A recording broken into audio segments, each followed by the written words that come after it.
कक्षा 9 और कक्षा 10 में हिंदी विषय में एक प्रश्न बार-बार परीक्षा में पूछा जाता है कि कहानी और उपन्यास में अंतर लिखिए। कहीं पर ये 2 अंतर में आता है, कहीं 3 अंतर में, कहीं 4 अंतर में।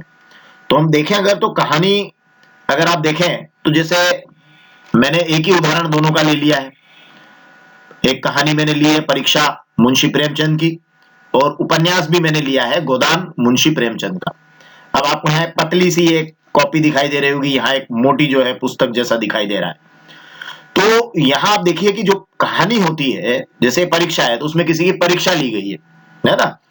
और गोदान एक उपन्यास है जिसमें पूरा पूरा बड़ा वर्णन किया गया है, पूरे जीवन का चरित्र का वर्णन किया गया है। तो ये इसमें एक बड़ा फर्क है। मतलब जैसे आप उपन्यास की बात करें तो उस पर तो एक फिल्म भी बन चुकी है इस गोदान उपन्यास पर मुंशी प्रेमचंद के।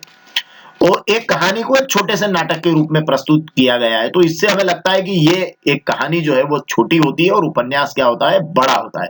तो जो अंतर वाली बात है वो अगर मैं यहाँ के करने जाऊं और आप बहुत अच्छे से समझे तो कहानी छोटी होती है और उपन्यास क्या होता है, बड़ा होता है। एक बड़ा अंतर तो ये हो गया, ठीक है। दूसरा अंतर ये हो सकता है कि कहानी के अंदर एक घटना होती है, जैसे उसकी परीक्षा ली गई है ना, दीवान के चयन की परीक्षा ली गई, एक व्यक्ति को चयनित करना था, उसकी परीक्षा ली गई, तो ये घटना हुई। और जो उपन्यास होता है उसमें क्या होता है, अनेक घटनाएं होती है क्योंकि पूरा जीवन होता है, तो जीवन से रिलेटेड पूरी सारी घटनाएं होती है। तीसरी महत्वपूर्ण बात ये रहती है कि कहानी जो होती है उसमें कम पात्र होते हैं, क्योंकि जब एक घटना है, किसी एक घटना के ऊपर बात हो रही है तो उसमें कैरेक्टर या पात्र भी क्या रहेंगे, कम होंगे। जबकि उपन्यास जो होगा उसके अंदर क्या होगा, चूंकि पूरे जीवन पर बात आ रही है तो बहुत जीवन में तो बहुत सारे लोग आते हैं, बहुत सारे लोग जुड़ते हैं, तो उसमें अधिक पात्र होंगे। तो इस तरीके से आपके देखिए आपको यहाँ बड़े बड़े मोटे मोटे तौर पर 4 अंतर बिल्कुल क्लियर नजर आने लगे होंगे। देखिए आप परीक्षा में कैसे लिखना है ये भी बता देता हूं।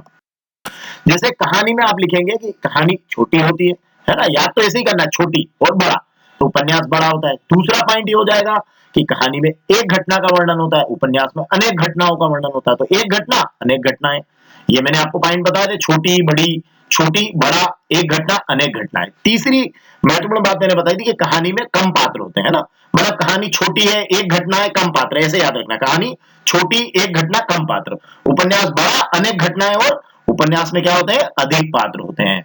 और उदाहरण आप दे दीजिए, तो चौथे नंबर का अंतर आप उदाहरण से दीजिएगा। उदाहरण मुंशी प्रेमचंद का ही ले लीजिएगा ताकि आपको अलग से याद नहीं करना पड़े और लेखक का नाम याद नहीं करना पड़ेगा। मुंशी प्रेमचंद की कहानी है परीक्षा और मुंशी प्रेमचंद का उपन्यास है गोदान। तो इस तरीके से आप परीक्षा में लिखेंगे। आगे आने वाले समय में बहुत सारी चीजें आपके साथ शेयर करूंगा और साइंस के तो सारे वीडियोस चैनल पर अवेलेबल है, आप देख लीजिएगा। और अन्य विषयों में भी मैं आपके साथ समय समय पर बात करता रहूंगा। धन्यवाद।